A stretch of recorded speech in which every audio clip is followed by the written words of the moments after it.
The Weird Circle. In this cave by the restless sea, we are met to call from out of the past stories, strange and weird. Bellkeeper, toll the bell, so that all may know we are gathered again in the Weird Circle.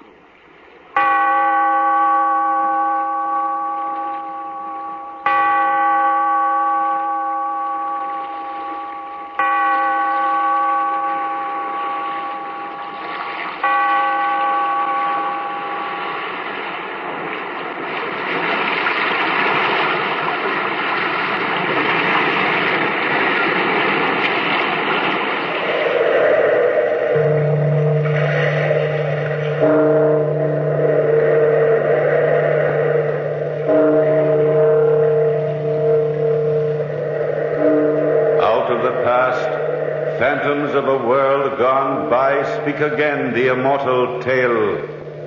A terrible night.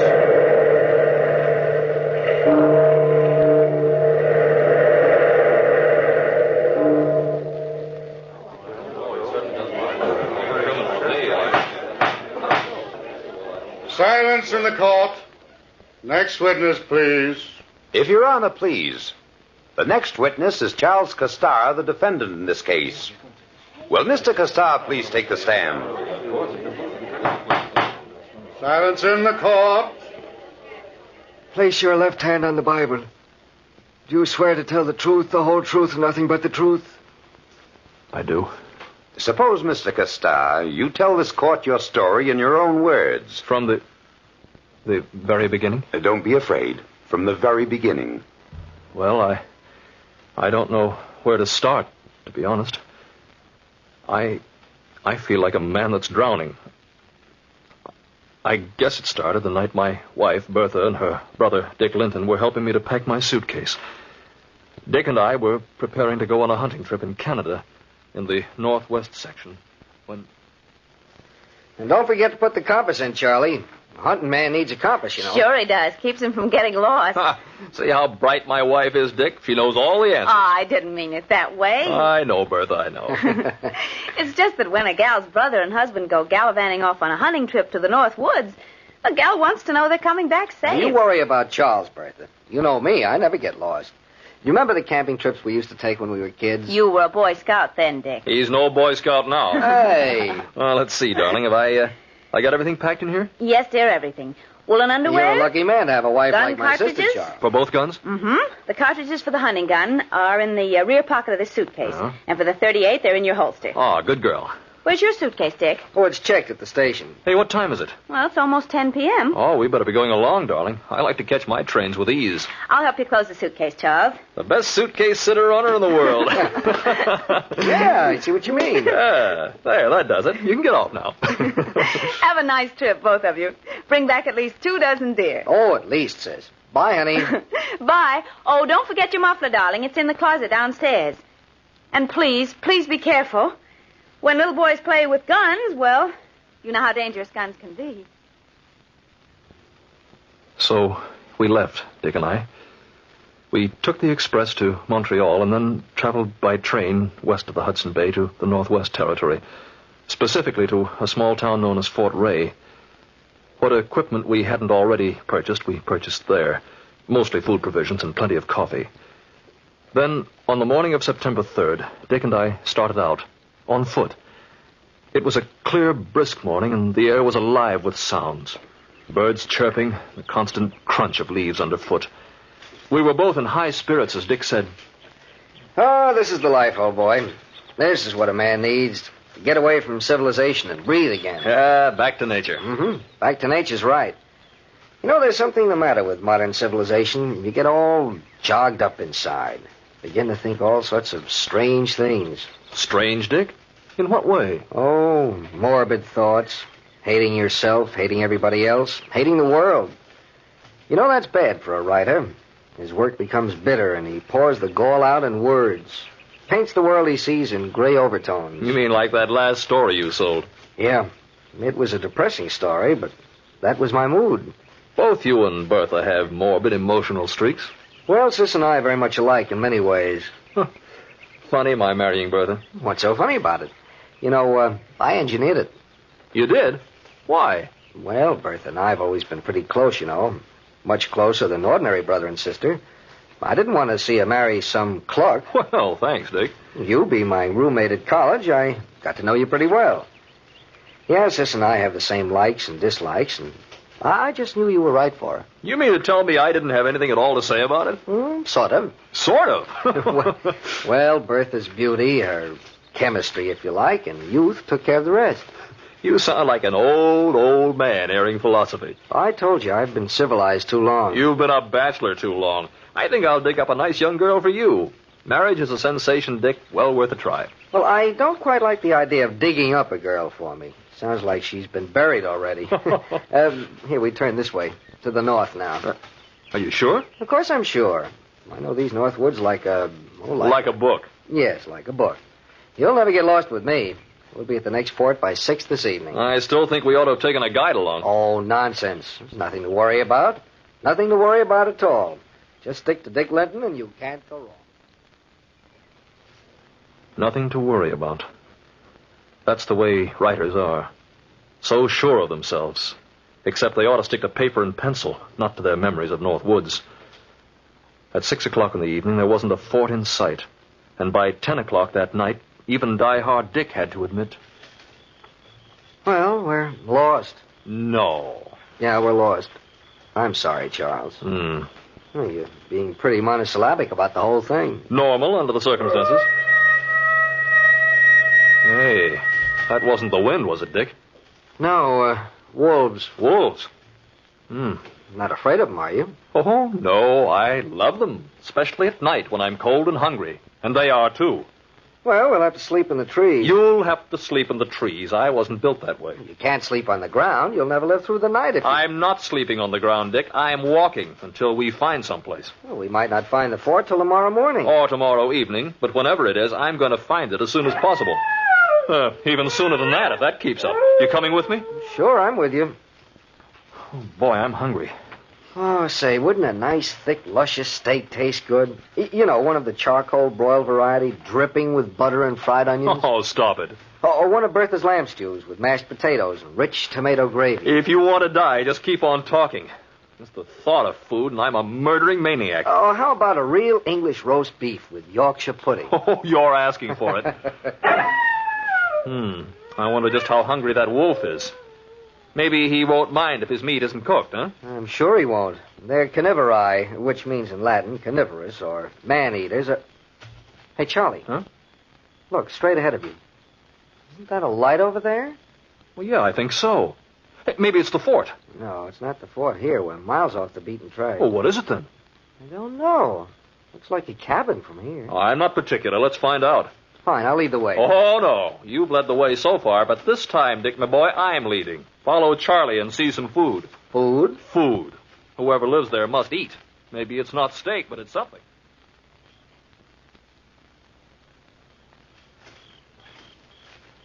It is a cabin, all right. Shall I knock on the door? Well, you can't get in any other way. Who can't? This rickety old shack could be blown down by a good strong breath. Funny-looking place, isn't it? I'm not amused. Knock on the door. Such a timid knock. My hand's numb. Yeah, we'll try it again. Hope this guy's friendly. So do I. Uh-oh. Our friends are sniffing about again. And I don't look at all well in tomato sauce. Oh, Charlie. Evening. Something I can do for you, gentlemen? We managed to... We hope to find some place to stay for the night, sir. We're completely off the beaten track. You don't say. Come in. Come in, gentlemen. Yes. I'd be delighted to put you up this evening if you don't mind sleeping on the floor in the attic. Well, at this point, we don't mind anything. Don't you? My name's Charles Costar, sir, and my friend is Dick Linton. How do you do? Yeah. My name is Joel. Just Joel. At least, they used to call me Joel. Have you eaten yet this evening? No, as a matter of fact, and we're starving. Come in and sit down, and I'll fix you some dinner. That is, if you don't mind my meager rations. Oh, we don't mind anything at this point. Do we, Dick? Oh, no, definitely not. There's an old American saying, food is food. Let's eat, huh? I'll fry some deer steak for you, and I've some wine. Oh, wonderful.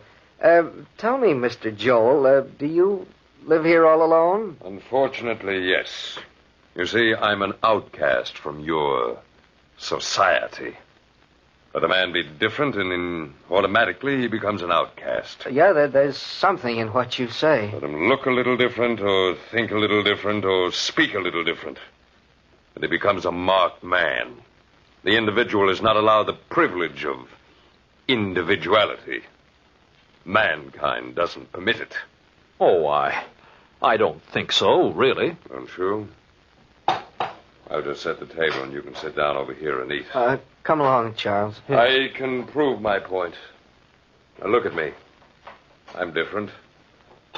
Larger than most men. I, unfortunately, grew too tall. And I'm too ugly for the average man to stomach. I was hated. Yes, hated by your civilization and feared, too. Not because I was cruel or vindictive or dishonest, but because I was different. Yes, I'm a giant in stature. Well, Don't feel badly for me. I've had my revenge on society, and I'll have even more revenge on little people like yourselves. Yes. It's quite understandable that you feel that way. Gentlemen, before you sit down to dinner, allow me to hang your hunting guns up here. They'll bother you if you carry them around. Oh, well, we really don't mind. I mind. Your hunting gun, sir. And your hunting gun? There. Now I've both. I'll just hang them up here. You say you live alone, Joel? Yes. That shoe in the corner, that was never your shoe. It's too small for you. You're very observant, Mr. Linton. No, that wasn't my shoe. I found it in the forest one day and brought it home for the purpose of remaking it, like that coat hanging over there. Found a coat and a shoe lying in this outlandish district? Yes, a coat and a shoe. Of course, they were on a man, but he was dead. He died of... I don't quite know what he died of. His legs had been gnawed off by some prowling beasts. Oh, he must have become lost out here, like ourselves, huh? Exactly like yourselves, gentlemen. Exactly like yourselves. Dinner's ready.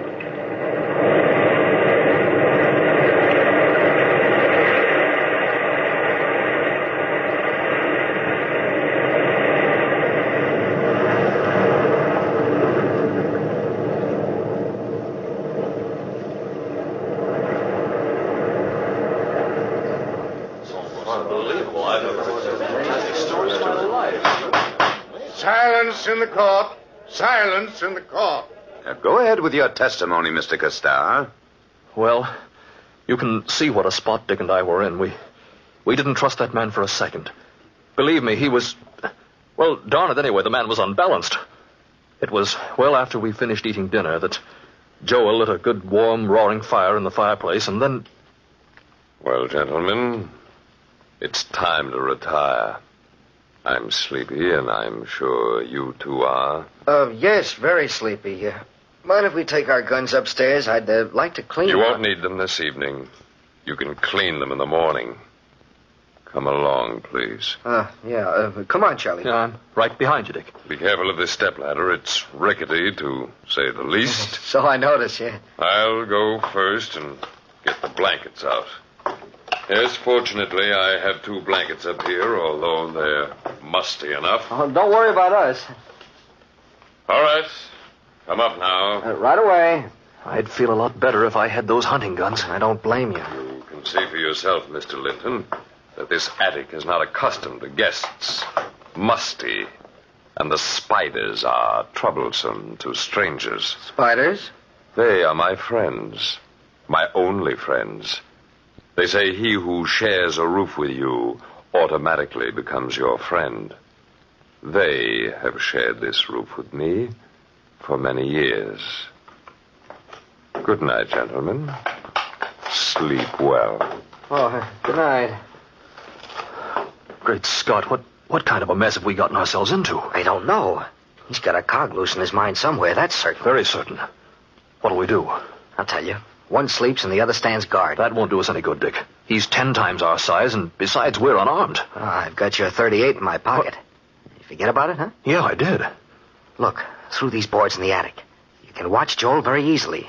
The fireplace throws a nice light on him. How will we arrange the watch? Well, you go to sleep for an hour. Yeah. Then I'll wake you up, give you the gun, and then I'll go to sleep for an hour, and you stand guard, okay? Yeah. What time is it now? 1 a.m. What's he doing down there? He's curling up on the floor near the fireplace. About to go to sleep. I hope he sleeps well. Too well to wake up. In case he doesn't, I hope your gun works, that's all. Oh, I'm so sleepy. Good night. Proceed, Mr. Costello. Yes, I put my head on the floor and slept. But I slept a troubled sleep, a restless sleep, and my hands kept clawing the floor, a floor that was alive with insect life. Then, no sooner had I put my head on the floor than it seemed Dick nudged me. Wake up. It's 2 a.m. Huh? Oh, okay. What happened? Nothing. It's your turn now. Oh, I'm really licked. Really licked. So much walking and then all this. He was quite right. All this.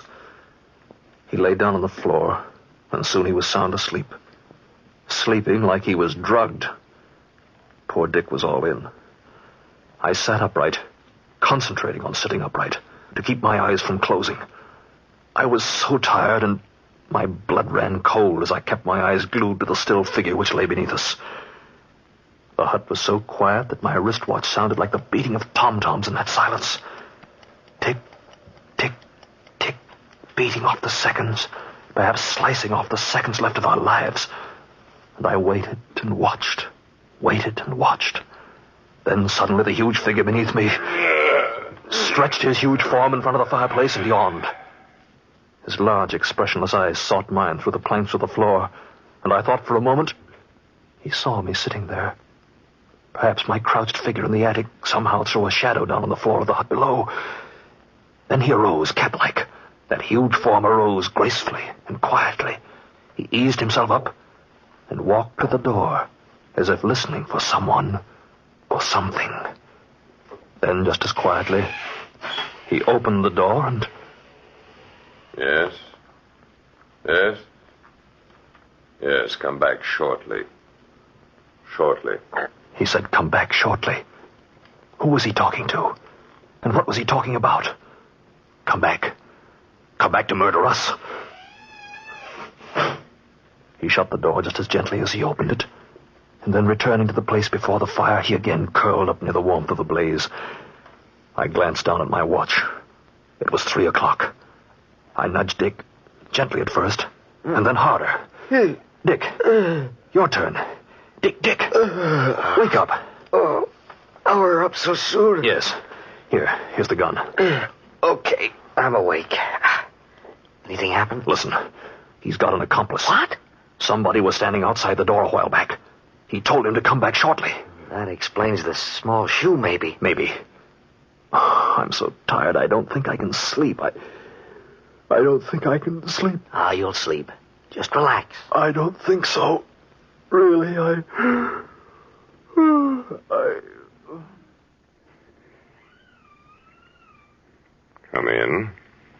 Come in. Yeah? Are they asleep now? Yes, fast asleep, the poor fools. One of them thought he could stay awake. I could see them taking turns staying awake.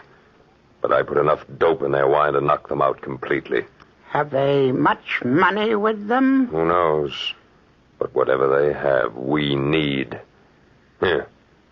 Give me that log you brought in. Here you are. Now I'll splinter it like this and light one end of it. Nothing like this wood burning to dope them completely. What will we do with them later? Put them outside for the animals. I'll wait down here for you. You go upstairs. I won't be long. These things never take very long. Dick, give me the gun. Give me the gun. Huh? Dick, have you fallen asleep? Dick, wake up. Dick, are you doped? Huh? Dick, he's coming at us. Give me the gun. Give me the gun. Please, Dick, give me the gun. There, I've got the gun now. You're laughing at me. You're laughing. Time to wake up now for the last time. No, take this. There, that's got you. Where's your friend? Where's the little man? Dick, help me find the little man now. Help me. Dick.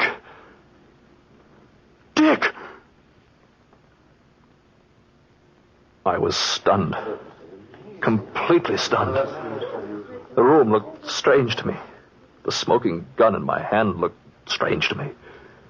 The whole world seemed to blot out in front of my eyes, and suddenly I looked down at the dark mass lying at my feet, and then I looked up. My eyes were absolutely level with Joel's eyes as he climbed up into the attic. Then, in a voice filled with horror, he said, Great Lord, sir. What have you done? You've killed him. And he was just about to wake you. Yes, I killed Dick Linton, my best friend, when he was just about to wake me. I'd been dreaming, and I killed him. Thank you, Mr. Castar. My next witness is Dr. Harding. Now, Dr. Harding, will you please take the stand? Yes, sir.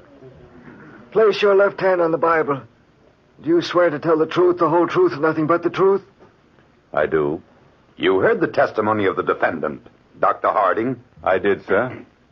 Is it possible for a man asleep as he was, to fire the gun load at his best friend because of a nightmare? It was more than a nightmare. It was somnolentia, sleep drunkenness. Overtired as Mr. Coster was, his nerves were overtaxed, and his fears and suspicions had been aroused. This result is perfectly natural and certainly medically sound. The defendant was not in his right mind at the time of the murder. Thank you, Dr. Harding. Gentlemen of the jury, to sum up this case, Joel the Giant had told his guests the truth about the shoe. At the time he opened the door, he was just talking to his dog, who had been scratching outside. But to a man mentally exhausted and filled with fear, Joel's actions were certainly those which would arouse suspicion. Gentlemen, in behalf of my client, I beg leniency. Leniency. Bertha, please, darling. It was all explained in court. This doesn't change anything between us, nothing at all. Doesn't it? I love my brother more than you can understand, Charles. I know the court has ruled you innocent. But a court of law has very little to do with a woman's heart. If you love me, Bertha... I'll always love you. But I'll never be able to trust you again. There are 7 days in a week, Charles. Some of those days, I'll love you and forget this whole horrible affair. But more days, my brother's face will loom up in front of me. But Dick would understand. I wouldn't see you because his face would stand between us. I'd spend those days hating you. So, I'm leaving you, Charles. Take good care of yourself. I can't help it. I hope you understand. Bertha, please. Goodbye, Charles. Bertha. I told you, Charles Castar, I hate civilized society. Don't feel badly for me. I'll have my revenge on society. I'll have even more revenge on little people like you.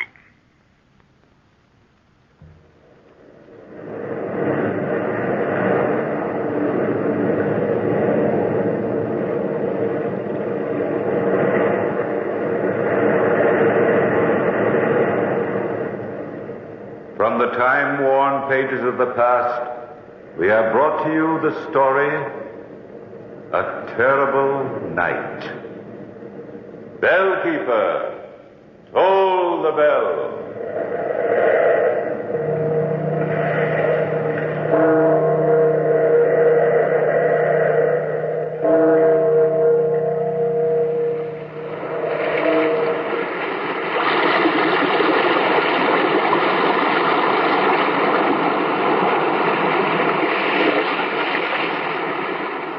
From the time-worn pages of the past, we have heard another immortal tale in The Weird Circle. Bellkeeper, toll the bell.